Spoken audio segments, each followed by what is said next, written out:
Hey, it's Liz D'Alto, and this is the Untamed the Wild Soul Woman podcast. From body image, sex, spirituality, money and relationships, to motherhood, creativity, business, communication, and desire, Untamed the Wild Soul Woman is the place to come for real stories and powerful advice to help you reclaim and redefine womanhood in the 21st century. Hello, sweet treats, wild friends, and lovers of all things Untamed.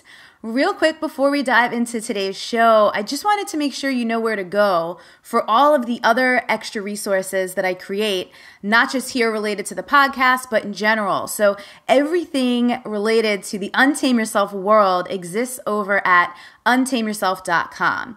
You can head over there and enter your name and email anywhere on that homepage, and you will get email notifications every week when we write blog posts, which often are just deeper dives into the topics that we talk about here on the podcast. We do free video training series, online workshops. Sometimes we're collaborating on a deeper level with some of the women that we have here on the show. So if you don't want to miss out on any of those resources or any of the things coming up in the next few months that I have in the pipeline for you, one of which is going to be a free training on transparent communication, how to have a courageous conversation, and how to apply that to any kind of relationship in your life, which will be coming up in March or April. Haven't decided yet.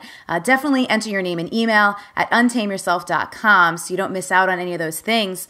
Also over there, for those of you who really love the show, who really love the conversations with women, and really crave to connect with women like you, who are on a similar path to you, but in a real life setting, like to get out of your town and to connect in person and circle up with women who you really can connect with, women who get you and will support you. I have a couple Untame Yourself weekend retreats going on in 2016, the next of which is April 29th through May 1st here in San Diego. So if that's something you're interested in, just to quickly let you know, what we really hone in on in those weekend retreats are the four main areas in life: health, wealth, relationships, and spirituality. So if you have anything that you'd like to work on, expand into, become more available and receptive for in any of those categories, check out a retreat. You can apply at untameyourself.com/weekend-retreat. And when you apply, I see all the applications. They come straight to me. If it's a good fit, I'll be in touch to schedule an interview and we'll go from there. So that was it. Just what I wanted to share with you before we get rolling today. Now for today's show. Elizabeth D'Alto here, your host for the Untamed the Wild Soul Woman podcast. And today with us, I have Lisa Berkovitz, who is someone, I love the way that I got connected to Lisa, because it was one of these connections that so many people kept saying to both of us, oh my God, you two would love each other. You absolutely have to connect. And then she just popped up. There she right there was at an event that I went to a couple weeks ago. And when we sat down to be like, why does everyone think we would love each other? The amount of parallels in our stories and what we were up to in the world was so crazy. I'm like, you absolutely have to come on the podcast.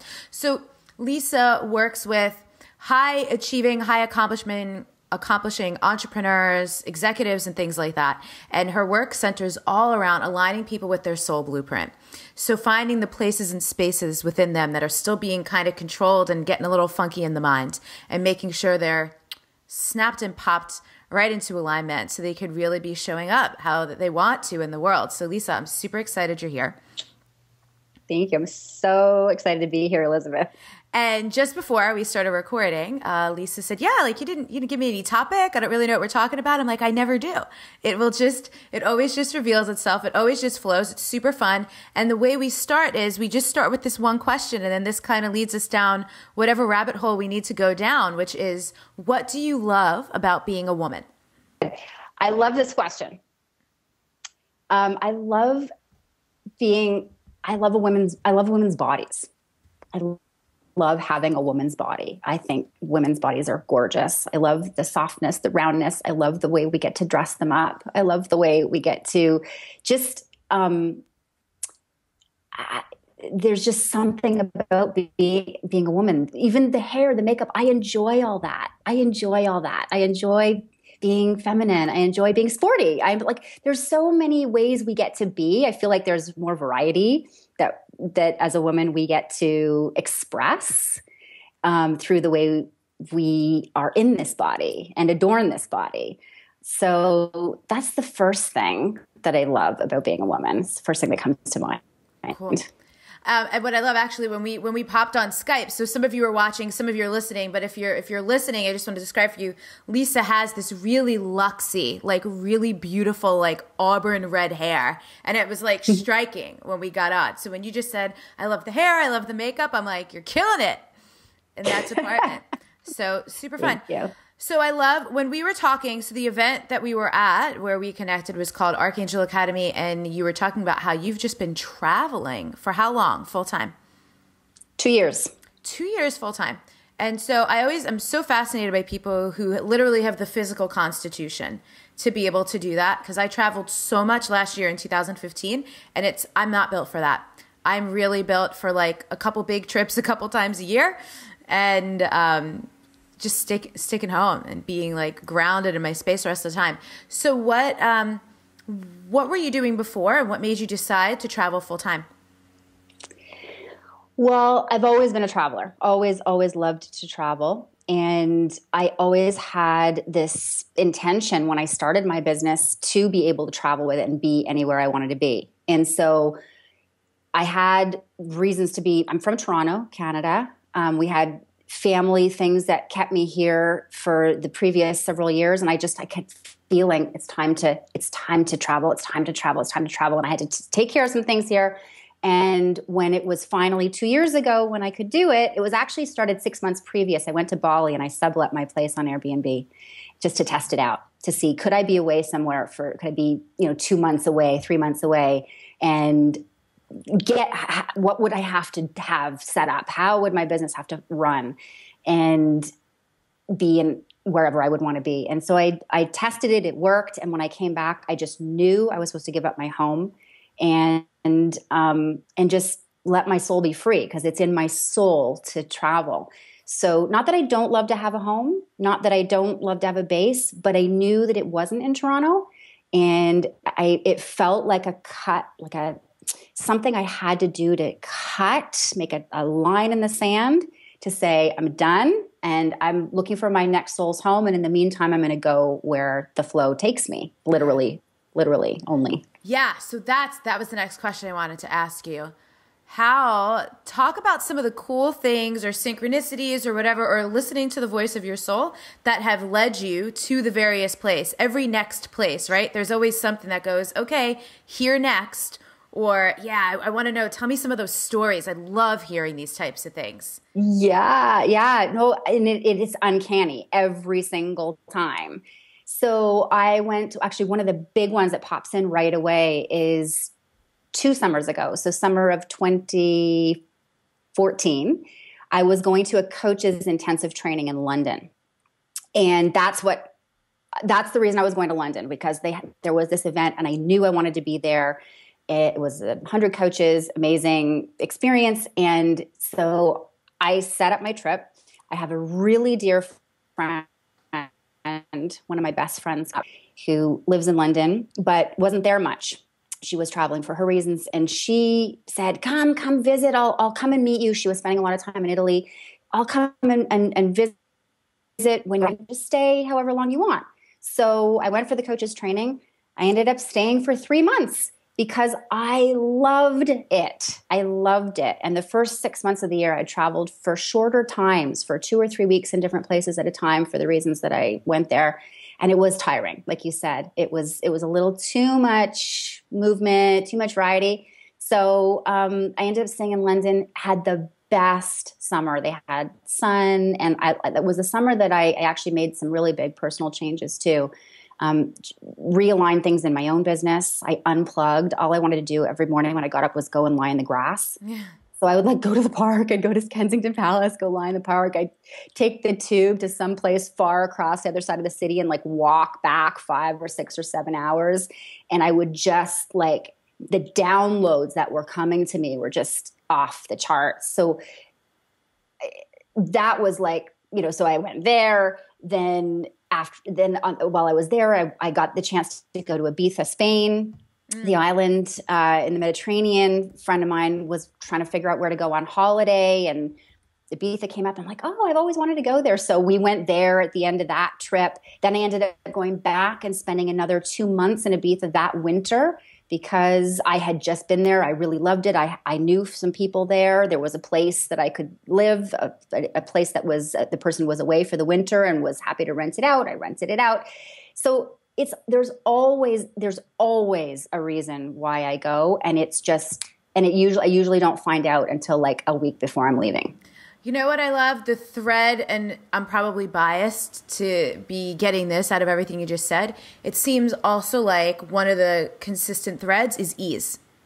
There's some ease about arriving. There's already a place to stay. It's actually, I think one of the things that has stressed me out about travel and shown me that it's not really my jam is that it's not always super easy, which doesn't make me want to that's not my flow, right? That's like swimming upstream. So I love that there seems to be a common element of it's easy.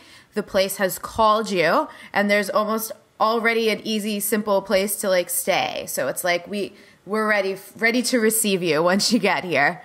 Yeah, and that's a great observation. It's true. Ease is one of my absolute. It's how I train myself. If there isn't ease and flow, I know I'm off. Yeah, because for me, that's the domain of soul. Ease and flow.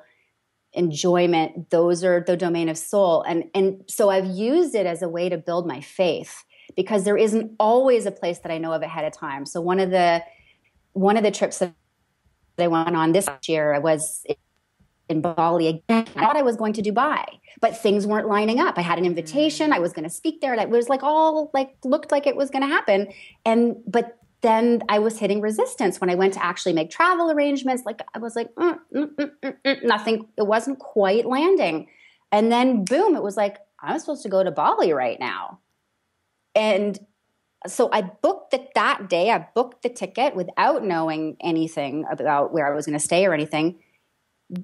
Within about, I don't know, an hour of booking the ticket, which of course was the perfect route and the perfect, it was just boom. I went on Facebook, and the woman who has the villa where I stayed the first time I went, she lives in this villa. She has one room it's a beautiful place, and there's an upstairs and a downstairs. Last time I stayed in the downstairs. Well, I go on Facebook. The first listing in my news feed is she'll forget where she was going. She's I'm going away, renting my space in the upstairs. The date it was available from was the date I was arriving. Come on. I love that. I Swear. love it so much. You were okay then. Yeah. Thank you, universe. So, you said something in there that feels like such a great thread to pull as well, which is noticing the resistance and taking that as a no. So I think, there's different philosophies about how to engage with resistance. And context matters too. I think when it's resistance to work, it's suck it up, do it anyway sometimes. But sometimes people will share something if you resist, that should be you move towards it, right? Push the edge. For you, as a person who is super connected and really in the practice of listening and guiding others to use your soul, how do you discern when resistance is an invitation versus when it's a stop sign? Excellent question. And the heart of very often what I teach. So for me personally, and it is very much part of my purpose to master this question. Yeah. I practice it all the time. So for me, it's that I usually don't make any kind of decision about a direction I'm going with unless it's a download. So I spend a lot of time quiet. I don't start my day without meditation.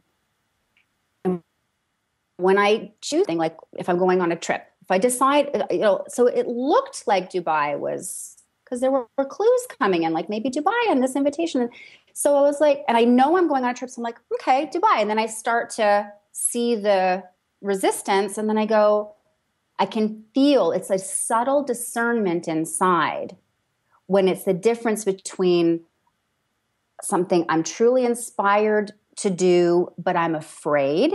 Right. Oh, good point. Versus something that, sometimes I find an opening can come, an invitation can come. It can look like I'm going in a direction. And it is important that I started down that road, even if I didn't continue, because it revealed something. Yes. It did something for me. But then there comes that point where it's like, if I'm really listening, if I get quiet through the process, I can discern, okay, actually, this is now a no versus I'm just scared to do this. Right. But normally what happens is that when I'm really ready for something, it does flow. When I'm ready to create a new program, like one of the things that dropped in that London experience when I was there for 3 months and I was walking around the streets, like totally connected and laughing and talking to my guides and my angels and like wearing my headphones so people wouldn't think I was crazy. Like, I'm not kidding. That's what I did. I'm walking along, laughing, having the time of my life. And I just get this download. I remember exactly where I was the moment it came in. Why don't I have a client with me? Because I could be doing this with clients in person. I was doing all my work virtual, so I could be free to travel. But I was like, but I'm in all these amazing high vibe places doing these amazing things. Why wouldn't I have someone come and do an intensive day or 2 days? Yeah. And so, right. So, and then when it was actually time for that to birth, it was effortless. It wasn't hard. There wasn't anything hard about it. I'm loving this. I'm taking furious notes here because these distinction points you're making are so good. So for anyone listening, I just want to just reiterate a few things you just said. When there's a difference between on the inside, when you feel inspired by something but afraid of it. We all know what that feels like, right? And it will feel different in everybody's body. So for you, where do you feel that? What does it feel like in your body? I would say normally it's in my gut, in my solar plexus. Yeah. It's a tightening there, like a contraction, like the fearful self kind of. Yeah. But when it's the good fear, when it's like inspiring, move it in that direction, what does that feel like? Oh, when it's a good fear, it feels more like a tingle. It feels more like a little bit like excitement bordering on, it's sort of like maybe what people describe as stage fright. Okay, cool. So, and I ask this because I'm all about teaching people, questions I ask all the time. What does it feel like and where do you feel it? To identify the sensations in the body so you could speak your body's language of the senses and actually know. So you've used the word download several times. If anyone doesn't have context for that, it's basically like, how is your soul's wisdom landing for you? Are you hearing a voice? Is it like a subtle thought pops in? Maybe it feels more like a remembering than an insight. Is it a sensation in your body? Like, these are... People interact with these things all differently. So when I ask guests about this, I'm partially inviting you, the listener, to go on your own inquiry and go on your own explanation. Listen to how people articulate, oh, it's kind of tingly. Oh, it's in my solar plexus. Oh, it's a constriction. Oh, it's an opening. So people can explore that for themselves. The other thing you said that I really want to overemphasize is how important it is sometimes to start down a path to get more information about where you actually need to go. And a pivot happens. I think our culture is so predicated on right and wrong, success or mistake, or success or failure, that we might go, oh, well, I wasn't supposed to do that, but you were. Exactly. Yeah. And I love what you just said about the right and wrong, because there's so much what I talk about, teach about too, and practice myself is really removing the judgment of what is right. There isn't any right or wrong. There's, how I'm feeling isn't wrong. What happened isn't wrong. What they did isn't wrong. There's another way to look at it that's much more freeing. Yeah. That opens you rather than closes you. And that's the best way to put it, because as the judgments fade away and as you get rid of that, it is like the most liberating feeling in the world, because it takes so much energy to judge people and things all the time. Especially self. So tell me a little bit in terms of your own story. How did you come to a place, like where did your personal development journey start? Or how did you get into coaching or even deciding that you wanted to be a coach? Well, my personal development journey started actually when I was like 18. I saw a Tony Robbins infomercial and I was hooked. I heard him say, the power of your thoughts determines the the quality of your thoughts determines the quality of your life. And I was like, it was like a soul code activation. I heard that. So I studied, I ordered his unlimited power program and I studied every word. And is that so the one where the affirmation is, all I have is within me now? I know. I love how many people's journey started with Tony Robbins stuff. So amazing. He is the gateway drug in this world. He is. Keep going. That's okay. So that's where it started. So I was really into personal development for, I don't know, until I was from 18 till 31, when my heart got broken really badly, broken open, really. And my spiritual path started. And it took about another couple years till I went on a self-mastery retreat in Costa Rica, and I saw the vision clearly. I was supposed to leave my job, my full-time job. Which was what? I was a project manager. I was doing high-level work for Fortune 100 and 500 companies. I was fast-tracked to executive leadership. I was working at the World Economic Forum every year for their annual meeting in Davos in Switzerland. So I was doing really amazing work with large-scale projects, lots of people, lots of dollars, doing great jobs, actually. Like I really enjoyed what I did. But when I got that vision, I was like, I know I'm supposed to leave. And all I knew was this term human potential was like looming there, like in front of my face, like I'm supposed to help people fulfill their potential. And so I did a master level NLP training at that time. So I was certified then, but I didn't start coaching formally until 6 years ago, 2010. Real quick, if anyone listening doesn't know what NLP is, can you just tell them what it is real quick? Yeah, NLP stands for neuro-linguistic programming. It's actually the technique that Tony Robbins uses in his work. Some people call it the study of human excellence. Some people describe it as the reason why two people can look at the same thing and see it completely differently. Yeah. So it's really the way we're wired internally. And if you want to create a different result than you've ever had, it's a way to actually change your wiring to create a new result. Great. Sorry. Yeah. Thanks for clarifying. Yeah. Thank you for checking on these things. That's good. So, so then I did a lot of freelance work. Before I became a coach in 2010, I was doing a lot of freelance corporate work. So I was basically working for myself from home, didn't have to work very much to do everything I wanted to do, to travel. And I was doing a lot of personal growth and spiritual growth work and reading and retreats and so on. And then my client retired, and I was doing a lot of sales training, still project management type stuff for major companies, and coaching within that company too, executive coaching. So I was doing some coaching, but mostly in 2010, when that client actually retired and their budget, my main client's budget, got cut after that client retired. I was like, okay, it's time to shift. So in 2010, I actually took my project management skills into this industry, the training, the coaching and training industry, conscious business. Started creating information products for a well-known teacher in this field, well-known coach and trainer. And through that, learned so much about marketing and sales in this industry, this sort of newer paradigm way that he started sending me coaching clients. And then within a year, I was out doing that on my own. So, and again, there's so much flow in your story. There's like, even when, okay, so you got the download, I need to quit my corporate job, but then this segue, almost this bridge between corporate and what you do now showed up. And then when that ended, that was life going, okay, you're good here. Love it.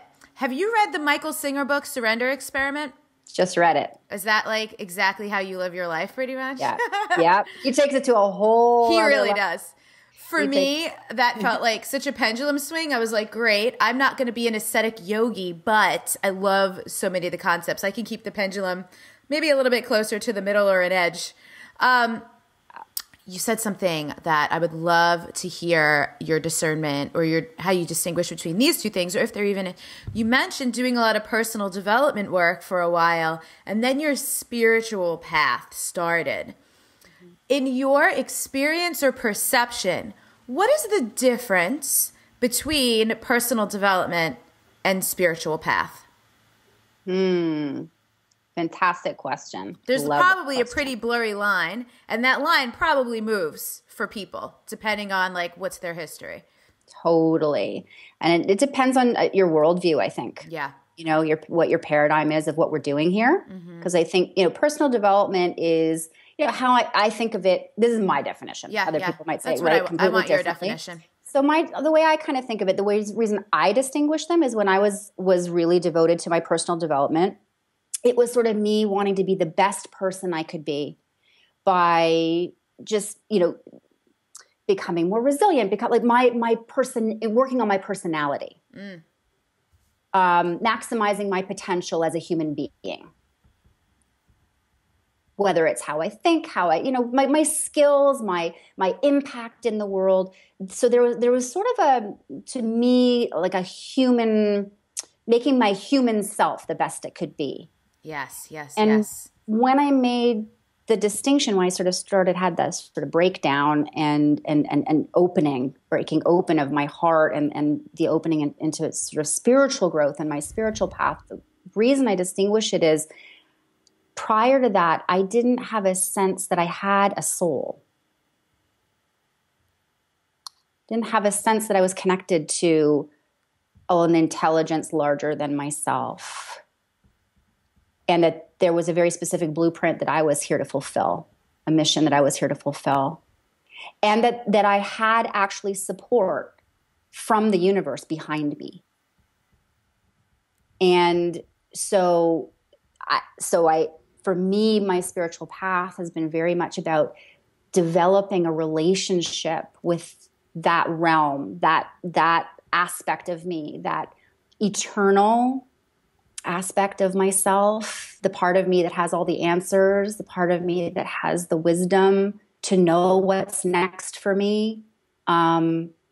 And so that's my devotion. My devotion is every day to stay connected with that realm, the divine realm, with my own soul, with the angels and guides that talk to me all the time, with other people's souls. That's how I do my work, is I go in and I access the soul's blueprint and have that emerge, so they're not doing a whole bunch of things in the world that are actually not from the core of who they are, but what they think they should be doing, or still doing things that really don't resonate. So that's why I distinguish. It's about cultivating that relationship with that realm of things. And so we become divine humans, fully integrated divine humans, where no part of the human gets left behind. But I like to say sometimes the soul is the CEO and the mind is the COO. Where soul, like my tagline in my business is "Let soul lead." That's really what I'm here for. So my spiritual path is about becoming in full alignment with all those levels of self. I am just obsessed with everything you just said. It's just like the best articulation. I have never asked that question before, but as I was asking it, like all the times I have separated the two and said, spirituality or personal development, like somewhere in me, there's always been an acknowledgement that the two, not that are separate, but that are two different things, two different aspects. And so what you said, working on your personality, maximizing potential, making my human self the best possible human, which also makes sense to me to go back to Tony Robbins for a moment. In 2012, that's kind of when I stopped doing the super hardcore personal development and started down the spiritual path. And I went to a UPW, which is like the signature starter Tony Robbins live event. It's UPW stands for Unleash the Power Within. This is when people get all jacked up and walk on hot coals. It's really quite amazing. But after I went, I remember being like, I'm good on Tony Robbins. I do not need or want any more Tony Robbins. And people around me were like all into it and loving it. And I didn't judge it. I was just like, it's just not my jam right now. And it really isn't until you just described everything you described that it made so much sense to me, because I was more wanting to go down the spiritual path at that point, not the human potential path. And of course, the two totally support each other. Yeah, because in my background in sales, that very much personal development oriented, right? Like that's where I first heard of NLP, all these types of things. It makes so much sense. And in a way, it's almost like masculine and feminine, right? Like the way you just described, soul is the CEO, mind is the COO. That mind CEO power is like very masculine, very linear and structured in nature. But that soul's wisdom, that is so deeply feminine because it's all over the place. And you can't possibly, it's very not predictable, very unpredictable. Thank you for that articulation. So good. Oh, and thank you for reflecting it back and also for saying something that really is inspiring me. Like, that's so delicious what you just said. And I want to actually point to something that you said, because this masculine and feminine, what I notice is, and if it helps anybody who's listening, because what I notice is we have as a society this bias towards action, this masculine way of doing things, masculine way of doing things. And even in my business, I was already, 2 years ago, 4 years into it, and I was still doing things from my mind some of the time, right? And I was devoted to this. This is my life's work, right? But we teach what we most need to learn. And so that's where the summer that I spent in London and totally unplugged, my mind was going insane. Like, you can't stop. You've got to, you got to, I was serving clients that I already had, but I wasn't putting anything new into motion because somewhere inside me, I knew I had to cut that mechanism off that had the masculine drive to constantly do.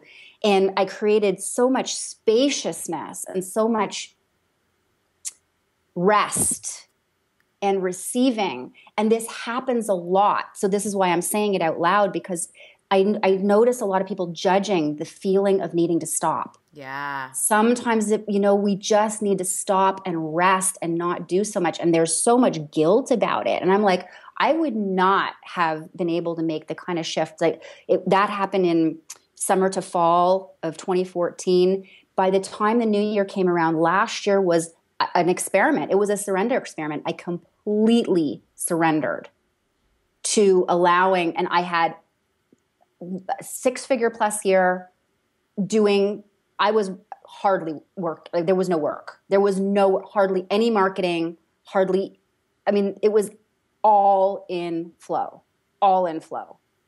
And the most aligned clients I've ever had. Yeah. Mel, this is a great point. So if you're listening to this and you do not run a business, when you do not have clients, everything that we're talking about, a client is just a relationship, right? So it might be, you might be able to just, for you, connect the dots, not with clients, but with romantic partners if you're dating, or with friendships if you're like looking for a new tribe or something like that, which is a question that comes up a lot in my community. So we're talking in the context of client, but if you don't have clients in your life, think in context of just any kind of relationship here, right? When you're calling in people that are just like, they feel like that instant soul family, right? Like they feel like people that are like, I have traveled lifetimes with you. I have known you forever, right? That's just another sign, another indicator of being in that flow that Lisa keeps talking about. There is just, again, to go back to something we started with, just that ease, and it just feels so good. And, nothing is technically effortless. Like, effortless is kind of like a misnomer because there's always some kind of effort or energy expenditure happening, but it just doesn't feel like it, right? It doesn't feel like that level of exertion is happening and you're like burning yourself out. So are you familiar with the work, or have you ever heard of Barbara Stanny? I don't think so. She's written like 6 or 7 books. She does a lot of work around women in power and women and money. So one of her books is called Overcoming Under-Earning. Another one called Secrets of Six-Figure Women. I've never read any of her books. My friend Kate Northrup is a huge Barbara Stanny fan. And I just started reading her latest book, which is called Sacred Success. I actually just started reading it last night.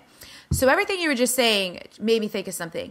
In her book, she starts talking about the difference between men and women and how they operate in careers and how they relate to power, right? Because a lot of career structure stuff revolves around power.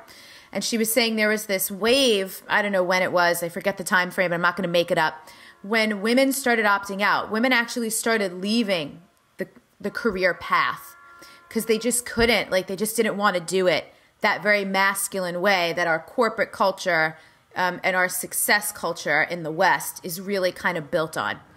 And I don't necessarily know. The thing that I wasn't vibing with was how she was saying men do it this way, women do it this way.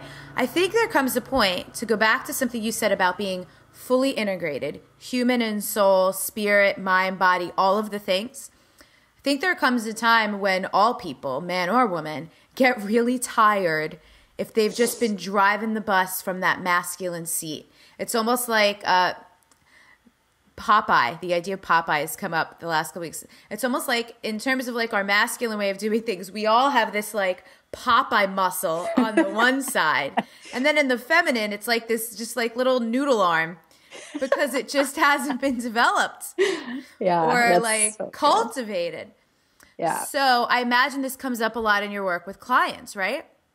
It does. And thank you for saying that about women and men, that drawing that distinction that you read, because interestingly, I used to think of myself as mainly a coach for female entrepreneurs. I always had some men, but in the last year to year and a half, since I was doing this shift, this massive fundamental shift myself, I have more male clients than women. And so it's absolutely right. We all have masculine and feminine within energies within us. And this is an energetic that we're talking about that underpins everything. It's not a gender issue. No, we all have masculine and feminine energies within us, and it's a way of being and doing. So I 100% agree with you. Effort is required. It's not a question of we're just sitting there doing nothing. It's that what I've discovered so far is when the masculine and the feminine are in balance in the way you're doing. And again, like you said, apply this to other areas of your life if it's not business for you. Yeah. But in the context of business, I ensure that I create spaciousness every single day so that I can hear what my next step is. And once I've received that, which is the feminine or the soul in the lead, then I know what to do and I engage my masculine to get it done. Yes. There's effort to get it done. There's effort, but there's not struggle. There's not exhaustion. There's not overexertion. There's not control and trying and all those other words that, are born out of this sense that, got to get it done and putting the masculine first. Yeah. So one of the biggest things that comes up, we do very similar work. One of the biggest things that comes up for me, so I'm super curious how you deal with this, is people, there's a lot of unlearning and retraining, right? Like deprogramming and reconditioning. Totally. For the people who are the very like analytical, stuck in the head, so inclined to be up in their mind. And this is a personality thing, right? Like if you've ever done any of like the Enneagrams, the Myers-Briggs, all these things, some people are just naturally more inclined to be thinkers, to be analyzers, data people, more like that engineering linear mind. Like that's just some people's nature. And again, that's across the board, men and women. When you have people and you're helping them to tap more into that soul's blueprint, that soul's voice, and they just want to keep going back up into the head and let the mind lead the way, what are some of the ways you coax people into being able to actually trust? Because I find that's the biggest thing. It's like, for whatever reason, there's an inherent trust in mind and logic and rationale. And almost, whether it's a distrust or like huge resistance to like trusting the soul's voice. How do you help people with that? Yeah, that's fantastic. So couple ways. One is when we start our work together, we always start with their daily practice. And their daily practice must involve their connection time with their self, their soul self. So that usually looks like partly some quiet time. Because in my experience, the soul resides in the quiet space. And so if you're never getting quiet, you can't hear it nearly as easily. It might pop in a few inspirations. It might manage to squeak something in while you're in the shower because you're relaxed enough. That's why people get ideas in the shower all the time, because they're actually relaxed. That's so funny. Totally. So one is to have them do a daily practice, and we do it a lot in session. So I take them there. I hold a space of presence and quiet. I take them there because in my experiences, my assumption and all the wrong ones, Every single person's soul's blueprint is right there, accessible. And when we get quiet enough, they know what's true for them. Yes. Agree. 100% on board with that. Always. So when we go there together, so that's simple ways. One is I go there with them and let them speak what's in that quiet space. And they usually recognize it themselves, that it's truth. And then they have a daily practice and I give them guided meditations to help them with that if they want that. So they're supported to go to that quiet space. So I'm expecting them to build that noodle muscle by going to their soul space every day themselves.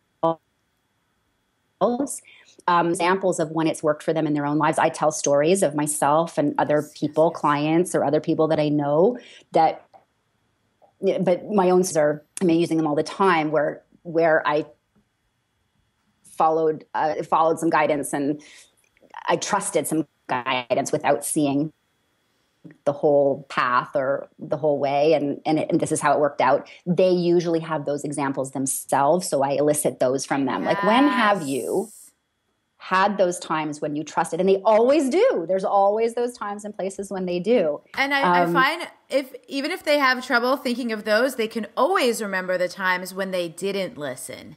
And what happened. Exactly. Yes. Exactly. Keep going. Yeah. So those are some of the main ones. And then I use, because I work so much in flow, I'm sort of just present and intuitive in the moment and in flow. Usually something comes up for that person. So if they're going very much in their mind, we're usually looking for what that mechanism is that keeps putting them in their mind. So identifying that, like, where's the control needing to come from? Why are they not trusting? There's usually a reason. There's usually an experience they had early in life, or a particular thing they're telling themselves that keeps engaging that mechanism over and over and over again, where they're popping back to the mind. So bringing awareness to that, bringing presence to that. I have a saying that your presence is your lightsaber. So if you're willing to be present enough with what's uncomfortable, or with an old pattern or a mechanism like that of popping to the mind, even though you don't want to anymore, but you're still there, bringing presence to it, bringing kindness to it, bringing understanding, that usually starts to break it down so that they can pause and make a different choice eventually. And if they see themselves do it once, then they can see themselves do it again. So that's another really big one. That's it. We might be the same person. In terms of like work and philosophy, like everything you're saying, I'm like, oh my God, this is what I do. It's so awesome.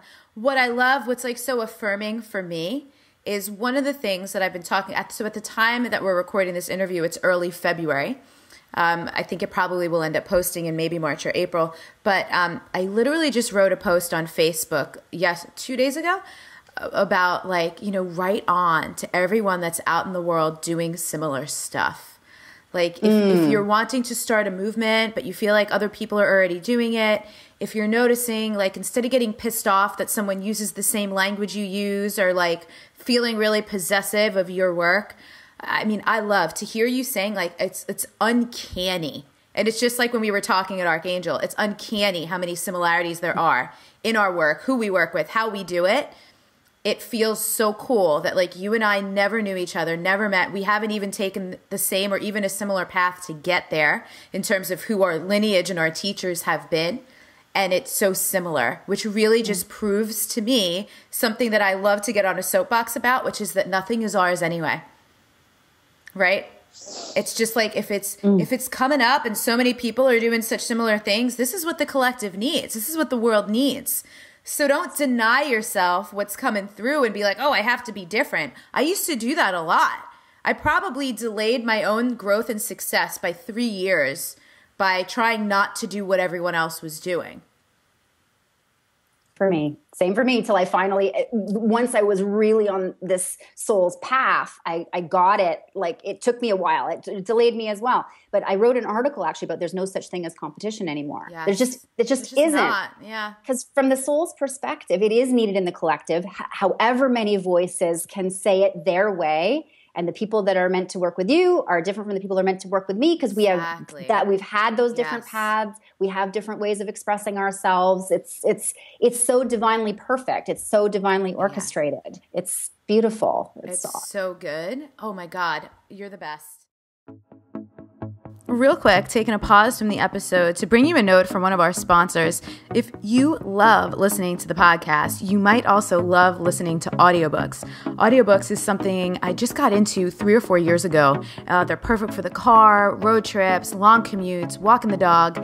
Sometimes we just don't have time to sit down and read a book, or sometimes we want to digest a book that we've already read in a different way. Some of my favorite books, I have both the print copies and the audio copies, so I can listen and I can reflect, and every time I go back and I listen, I always catch something different, or something always lands with me differently, and I'm super excited to have the audio version of my book, Untame Yourself, in the works. And it'll be coming out later this spring, 2016, depending on when you're listening to this. It might already be up, but check out audibletrial.com/Elizabeth.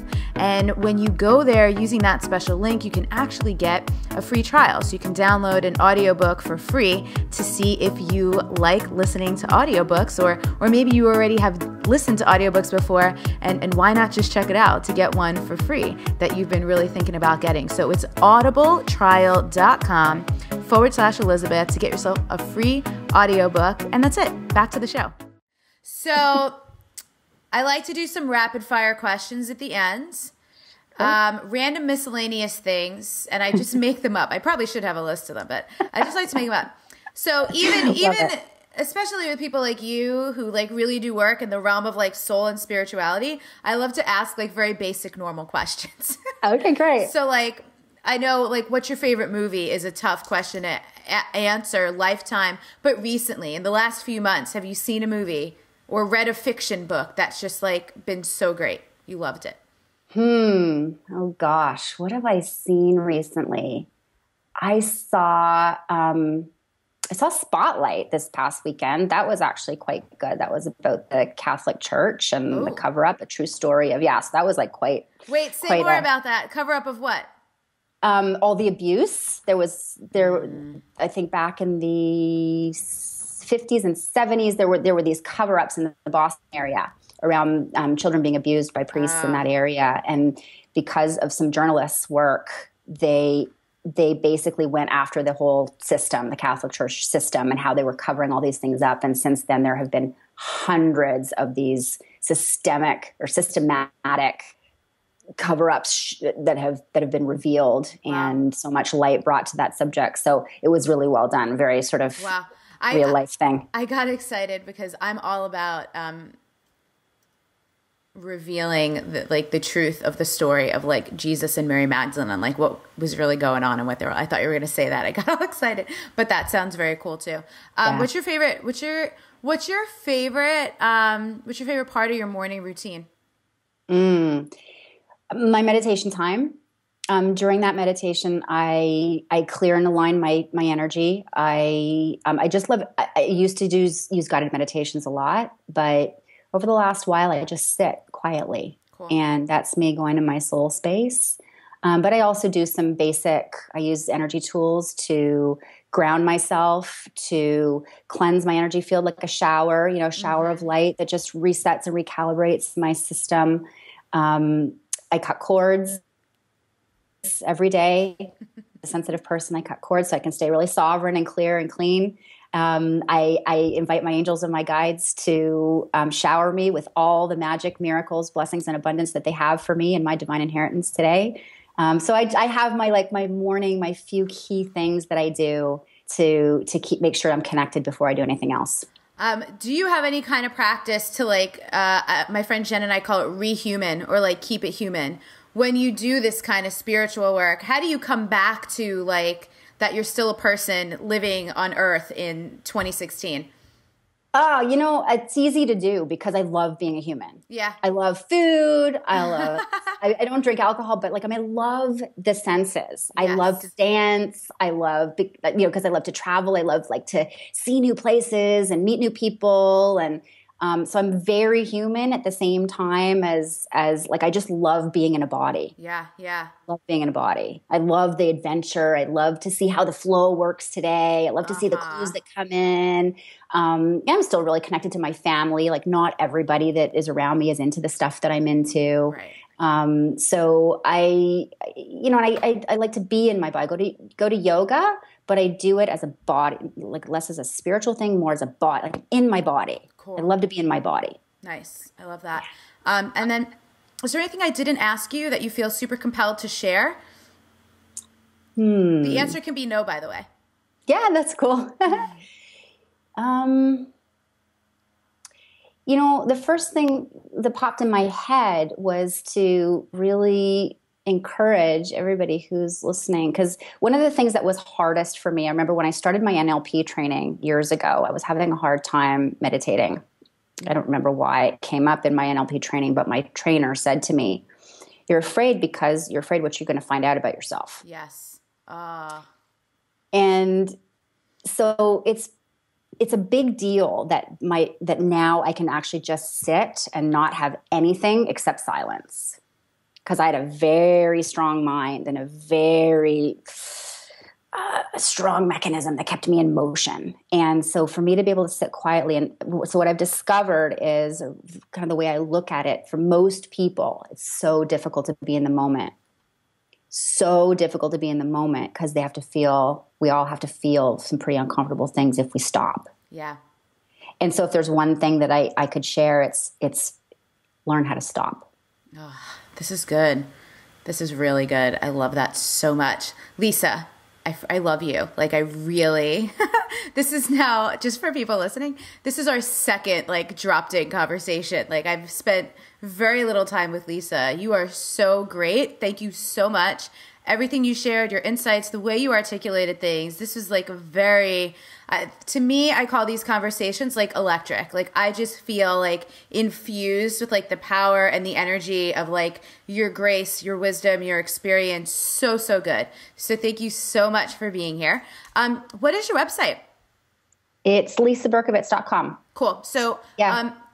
In the show notes, which you could always find at untameyourself.com/UW-podcast, if you find Lisa's episode, we'll link up. Her bio will be there, her links, a lot of the resources and things we mentioned in the episode. Like, we always put that stuff in the show notes. So people will be able to find you. Do you have a preferred social media outlet that you like to connect with people on, or everything? Facebook. I'm mostly a Facebook person. Great. So also find Lisa on Facebook if you want more of this soul blueprint action in your life. So again, Lisa, thank you so much. We'll talk to you later. So welcome, and I love you too. So fun. Love fest. Love fest. Bye. Bye. You might notice, what are the things that you get complimented for most often? What are the things that other people notice about you that comes so naturally to you, you don't even have to think about it? This has come up in some podcast interviews lately, which will be coming up in March, April, and May, around, what are your superpowers? What are the things that come so easily and so naturally to you that you take for granted? And you might want to ask other people that question. What do you think are my superpowers? Some of mine are things like asking amazing questions, which you notice in the podcast interview. I'm able to really see big concepts and big patterns and pull the threads that are going to be the most useful or the most helpful, not in the sense of an interview, but in the sense of a client, to be able to listen to a large amount of information and then pull out little pieces that work really well.